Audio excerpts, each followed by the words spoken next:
All right, everybody, we got Bill Boris here at the Rtisan podcast. Bill is a educator, musician, overall good guy. He teaches at Columbia College, Chicago. We're happy to have Bill on the show. What's going on, Bill? Just enjoying the beautiful weather. It is a beautiful day. It's a very beautiful August. No, September day. It's very cool, but feels pretty good outside. So I definitely noticed that on the way over from the house. So, like I said, Bill's a guitarist and an educator here at Columbia College, Chicago. We're in his office recording before I go to class. So, Bill, how did you start teaching here? What brought you to Columbia? I got a phone call on a Friday that somebody told me from the office here that they needed somebody to start on Monday. Wow. And I didn't have much time, and I said, I actually had to think about it because my life would change a little bit. Right. And I had gigs all that weekend, so I decided, I told them on Sunday yes, and I started that Monday. Wow. And I worked for the coordinator of guitar studies at that time was Frank Dawson, and he was he was the director of the jazz of guitar studies. So that's how it got started, and then from there I started to teach an occasional jazz ensemble, subbed for pop ensembles, and started teaching ensembles after that. So awesome. So just a random phone call. How did you know Frank, or was he the one that contacted you? He wasn't. Yes, he was. But Frank, Peter Lerner suggested my name. Peter Lerner, who's across the hall, suggested my name to Frank. And yes, Frank, I talked to several people when I was getting hired, but I think Frank was the initial phone call. Okay. And then Mr. Bacchus I talked to on Monday when I started working. Right. So how long have you been here? Since 2001. So this is... Man, that's wild. It's a while. It's creeping up on 20 years, It's man. creeping up on 20 years. Oh my goodness. I didn't realize you had been here that long. Can you tell me about your experience as an educator? Had you taught lessons before, or was this like your first real foray into like the teaching world? I taught lessons, private lessons before, and I'd done a couple workshops with high school students where I dealt with students as a group. So I had the experience of actually teaching jazz guitar. I had a couple serious students that really wanted to learn how to play, so I'd been through if not a system, a way to kind of get them on their way to learning about jazz and playing on chord changes and that kind of thing. So, okay. So I had that experience before, and I believe initially I was hired as a quote jazz guitar teacher. Oh, okay. Not a pop rock or fusion guy. So I'd had some experience doing that. Okay. Well, how did you transition from being just the regular faculty member to being the head of the guitar department now? When did that happen? Coordinator, I'm sorry. No, yeah, coordinator. Well, I worked for Frank Dawson for 10 years or so, and that's all I wanted to do because he was a wonderful musician, great person, and I wanted to do a good job teaching for my students and for him because he was just such a generous spirit and very supportive. Right. Well, he fell ill and passed away in the summer of 2010, and Dick Dunscombe, who was the chair of the school at that time, asked me to be the acting coordinator of guitar studies, and then that led to the position. So just like the first year, do this, and that led to getting the position of coordinator of guitar studies. And so then I became a faculty member. And also during this time, I'd been teaching a lot of ensembles, different ensembles. So I think there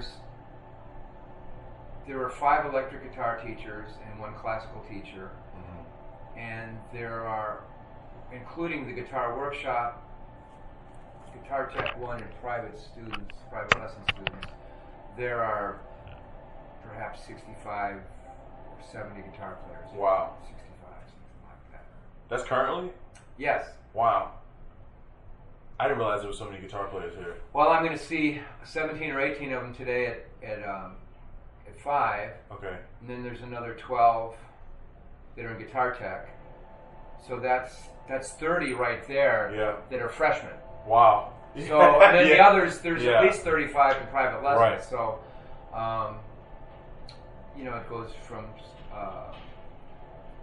if there's entry-level players or they haven't had any experience playing scales or reading, students register for the guitar workshop. The next stage is Guitar Tech, where there's more scale study, reading, and introduction to jazz harmony, and then they're in private lessons. Okay. So that's kind of the system. Right, I can dig it. That way you weed out the talent. Well, it's to prepare everybody and give everybody a. Actually, it's when they get to private lessons, they can work on music and playing, versus some other things that really can be taught effectively in a group. So that's why we have the classes. I can dig that. Weren't you in one of the classes? I did. I came to a couple of them a few semesters ago, but my schedule was like way too busy to be in it consistently. Guitar workshop, right? Yeah, that's what it was. Yeah, it was great. It's a great class, and I agree with you. There's a lot of things as far as getting people together that you can teach. Just basic guitar stuff. So basic guitar stuff, right? Told all about it. I only have to ask you this: where are you from?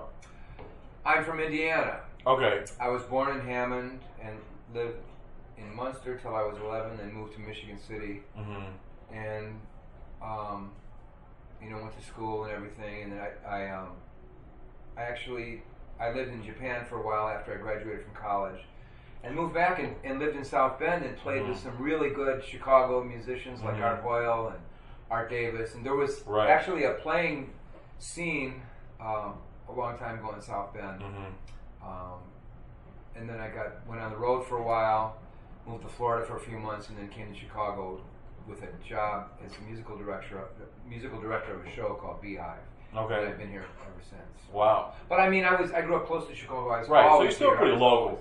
Always coming in, even when I was a kid. Right. Coming in the South Shore and hanging around Chicago. Right. Took some guitar lessons here when I was 17 or 18 years old, like downtown, with some guys. So I'm familiar with Chicago. Right. I mean, Hammond is pretty close. Hammond is only 15 minutes away from my house. So, I'm on the south right by your house. Yeah, literally. St. Margaret's? I do know the space. I do know the area. Yeah. So, that's great, man. So you now you're teaching. You're a professional guitar player around the city. How is the scene in Chicago working out for you? Is there a lot of? Because I know of a lot of good guitar players out playing right now. There are a lot of good guitar players out playing right now. A lot of guitar players. I don't know as many that are playing jazz though, or maybe that's just me not being where they are, or maybe they are jazz musicians. They're just masquerading in R&B bands. So that could be a thing because I noticed that a lot too. I think that's happening. The Brian Schwab, who just did a video for me, mentioned that he did a video of this guitar player, and I knew him as a jazz player, but he was doing something else. So I think for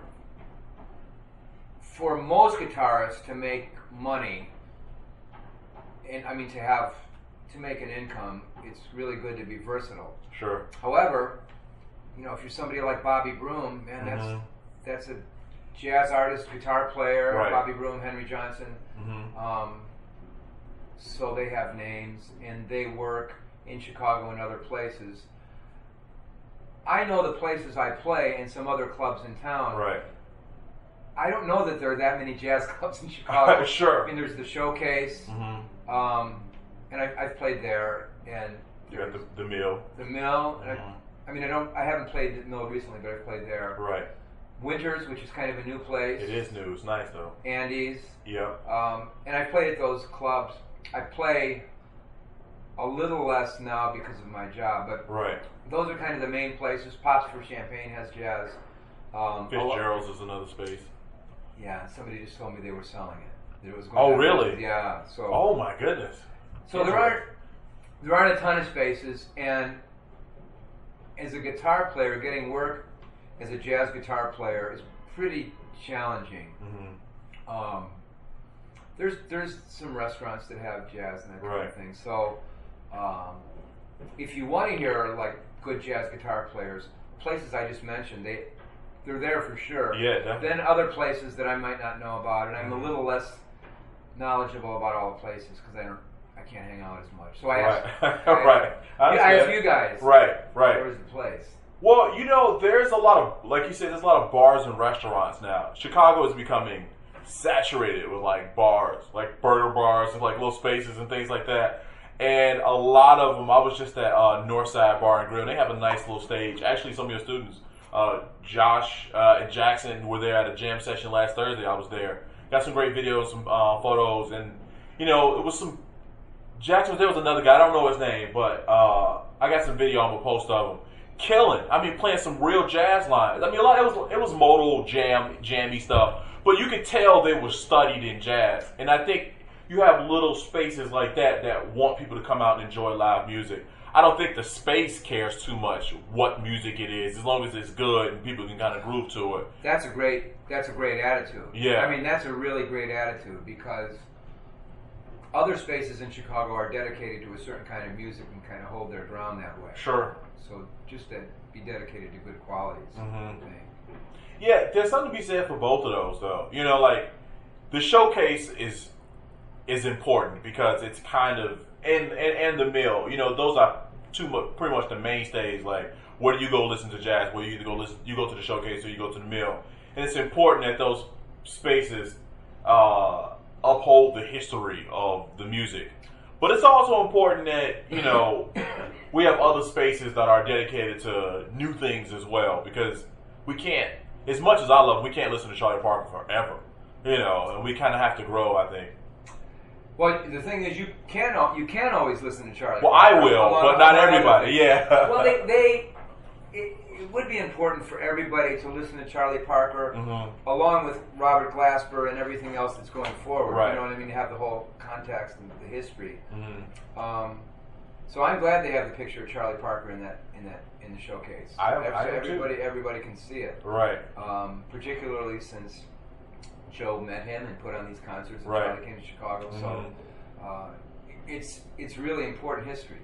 So I'm glad the showcase was there. I mean, the showcase has brought in some modern or contemporary acts. Sure.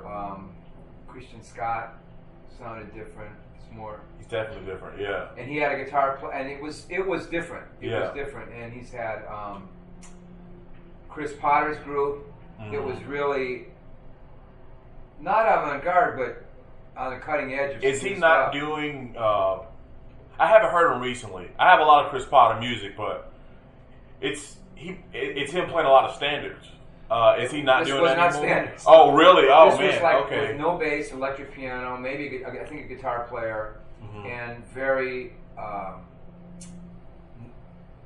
mix of musics. You know, sure. Not fusion per se, but just really like aggressive.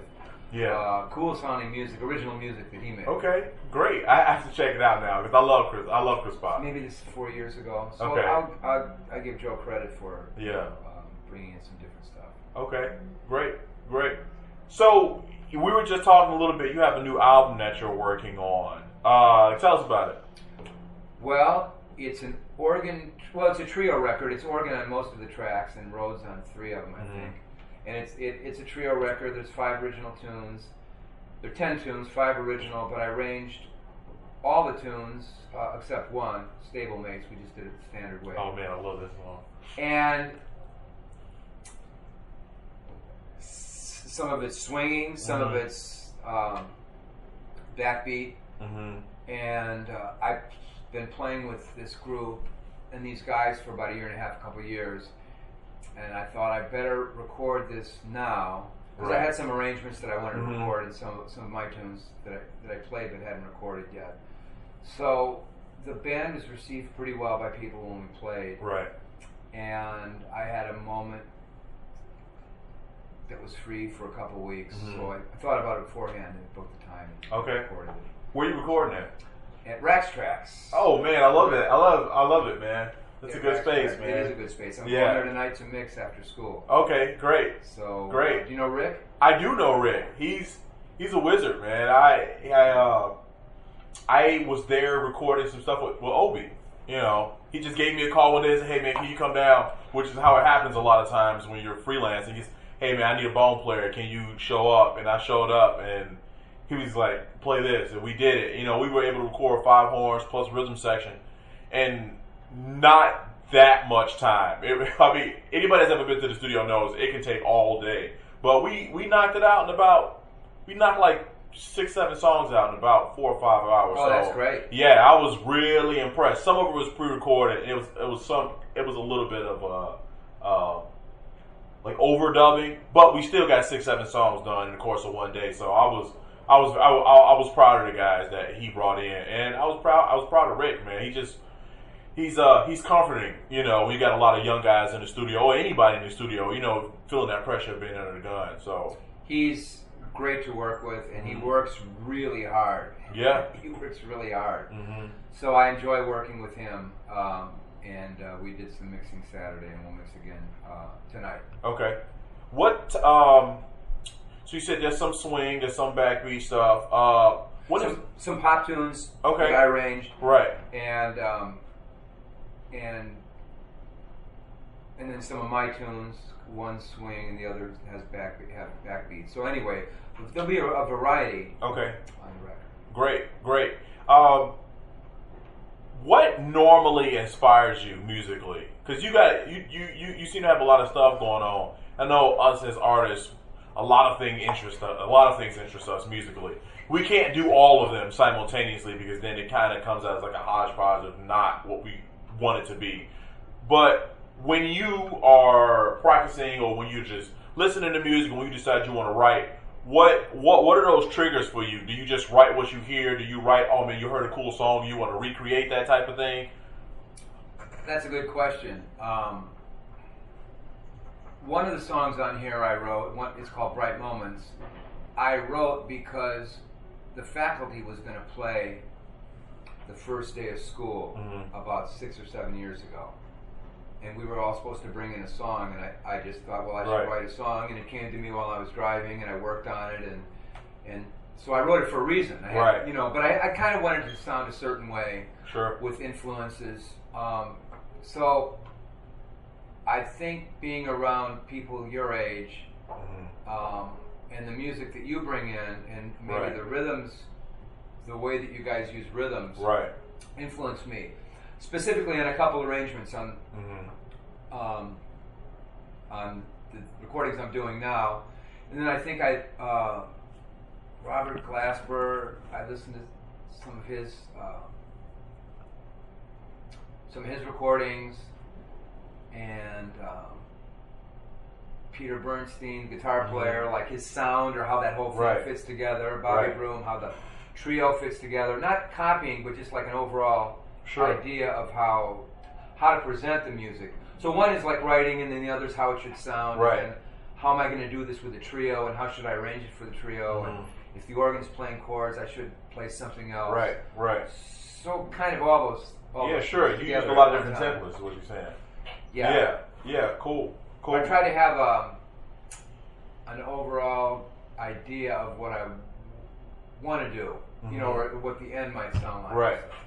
I can dig it. So if I hadn't heard Bill Boris before, what would you say your sound is like? Like what?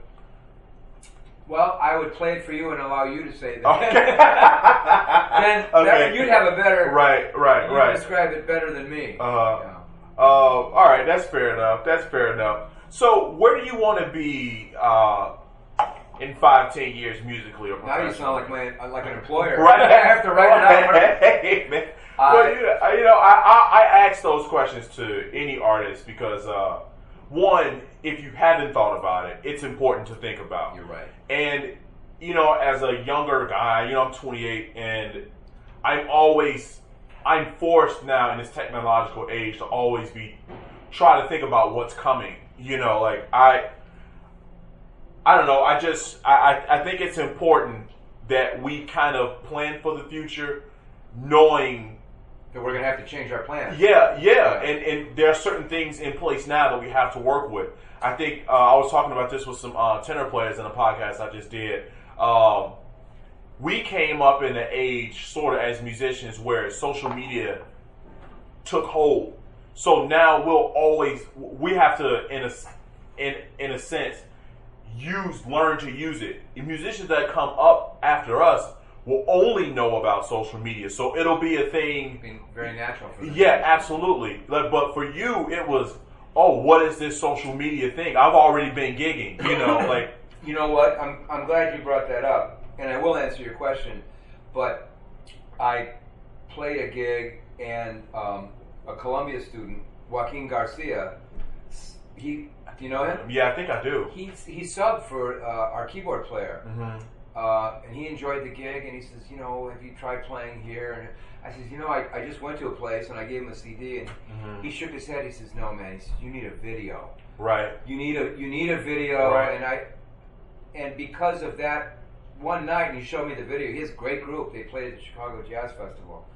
I thought, yeah, I need to record and get a video. But it was from, he says, look, you put it on Facebook, you tag people, and your video will go out. Right. So it was, as you said, I mean, I'm not used to, I use Facebook, but I'm not used to it like he is, or someone his age. So it's like, it's natural for him.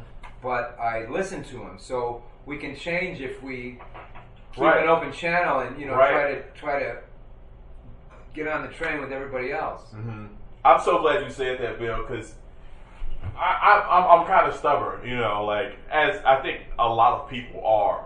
As I've gotten older, I've become more open-minded towards things, and man, if you don't learn to change with the times, you become a dinosaur, and dinosaurs are extinct. There'll be these things of the past that were once great beasts. They dominated a particular landscape, but their inability to change to the environment, or you could say it's the meteor or the volcano went off. There's all kinds of theories about it. But in any case, you die, and then a new crop of beings come around, and they completely usurp you. And you have to constantly evolve as a musician and as a person. I'm of the belief I heard somebody say you need to change every 3 years because the world changes. That time frame may even be smaller now. So I agree. Yeah. There was a time when I was even younger that things remained the same. It seemed like for about 30 or 40 years. There was this, right? And it does have to do with social media changing and the internet and everything else. Right. But things were sort of stayed the same. Now they change really fast. Yeah. Really fast. You're right. So you have to change. You have to. I mean, I have to practice all the time. I have to learn. Not just new songs, but new ways of playing by listening to younger players play. So that's what they're doing. Absolutely. Now. So you will be, sadly, you'll be replaced if you don't work hard and even staying in one, staying at kind of like your level. Right. Then to go forward, it takes a lot of work. Yeah. If you're not getting better, you're definitely getting worse.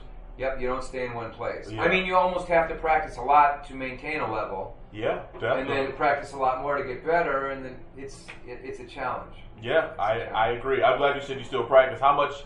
I know you have a job, you got a family, and you got all these other things. How much do you actually get a chance to practice now?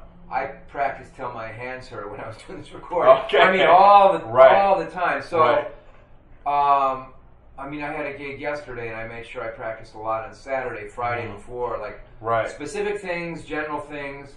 I have to. Not have to. I'm subbing in my church, and I have to learn 20 songs. Oh my goodness! And they're guitar songs, so I have to learn all those. So I've been practicing that, and then just work on general musicianship and new lines and time, and so I practice a whole lot sometimes, and then every day. Yeah. Besides that, so. All right, kids. So if you want to be a good guitar player and you want to shred like Bill Boris, you got to keep practicing. He still practices, so that means you still practice. Keep practicing. Yeah. So before I let you go, question: what would you say to any young guitarist, any young musician, any young artist who's interested in sort of doing what you're doing or wanting to be involved in the music industry? Just in your experience. Just being out. Well, it's great to have a lot of musical experiences in high school, including private lessons, learning how to read music, playing in a pit band in a show, playing in a rock band, singing, playing in a praise team in a church, playing at dances, playing in the jazz band, playing in the combo, all these things. Right. If you do, plus practice 3 hours in your room. Right. Because there are a lot of really technically good guitar players that can play the guitar but don't know how to fit into a band or don't read music. And they sound great in the room and are frustrated when they get out of the room. Like, well, you have to play with people. Right. You know, in different situations to adapt. I mean, I did a lot of those things when I was in high school. And now there's young people can do way more. There's way more opportunities than when I was young. So to play a lot, to have a teacher, to play different genres, to listen to a lot of different music. And I think it's okay to be interested in a whole lot of things just when you're studying one thing or listening to it. Give it your full focus. Right. And from those experiences, you know, if you want to go to music school, you'll get more out of music school if you go in with a pretty substantial background. Right. Live playing experience, reading music, stylistic experience. Does that make sense? You know, it does. It does. Like the manner in which you came here, you had a lot of experience. I did. And doesn't it make your experience here deeper a little bit? 100%. 100%. After spending 4 years in the military band and having played, I did do some college before I got here. And in high school, I was very fortunate. Very fortunate. I had been in all city since 5th, 6th grade. That's exactly what I'm talking about. All city situation. Yeah, like I had done the orchestra. I had done the concert band. I had done the jazz band. I kept into it throughout high school, and then I get into like the Ravinia program. I was doing some Jazz Institute stuff. Yeah, I was very fortunate, and you know I come from a musical family, so a lot of those things were kind of just instilled in me. And singing in the choir in church, something as simple as that. You know, learning how to use your voice, learning how to mesh with other people. You know, I was talking to a friend of mine, Hunter Diamond, who's a tenor sax player, just a killer tenor sax player. And, you know, we were talking about just the communal aspect of music. And you touched on it beautifully. You can spend 3 hours in a practice room, but you can sound like, in 3 minutes, you can sound like you've never even picked up your instrument on a bandstand, because there are certain nuances that don't exist in a room alone, you know. It's just different. It's reactive playing and reactive listening and blending yourself. So you could have, you know, enough technique to play your instrument, but if you have great instincts and are listening and can hear yourself and place yourself in the band, then that's what's called for. That's musicianship versus just like technical facility. Absolutely. You know, last thing on this, it was you don't have to be considerate in the practice room. You can take the longest solos, you know, you can play 16, 30-second bar runs, you know what I mean? You can do all this stuff, you know, but when you are in an ensemble, no matter the size, it can be you and one other person, you constantly have to be open to what the other person is doing. You have to be listening to them. You're supposed to say reaction, like just reacting to them. Because they may do something that's hip, but if you're not willing to go with it, it'll crash and burn, and you know that it ruins the vibe for the people who are playing. It ruins the vibe for the people not listening, and then you don't have music anymore. It's a bad debate. It turns into a bad debate, and that's really unfortunate. Or a shouting match. Yeah, absolutely. So we got Bill Boris here at the Rtisan Podcast. We're going to wrap it up. He's a teacher at Columbia College. He has a new album coming out. Do you have an anticipated release time for it? Not yet. Not yet, but it's coming in the very near future. However, you can see a preview of the record if you go to YouTube and just put in Bill Boris guitar. Okay. And it's called the promo trailer. I think you sent me a link to it over the weekend. I will post that on our social media page, and I will link it in our YouTube. We want to thank Bill Boris for spending some time with us. He's got a student and I got class. Thanks for joining us, guys. Have a great day. Thanks, Jeremy. No problem, man. Awesome. Thanks, Bill. Appreciate it, man. That was great. That was fun. Yeah.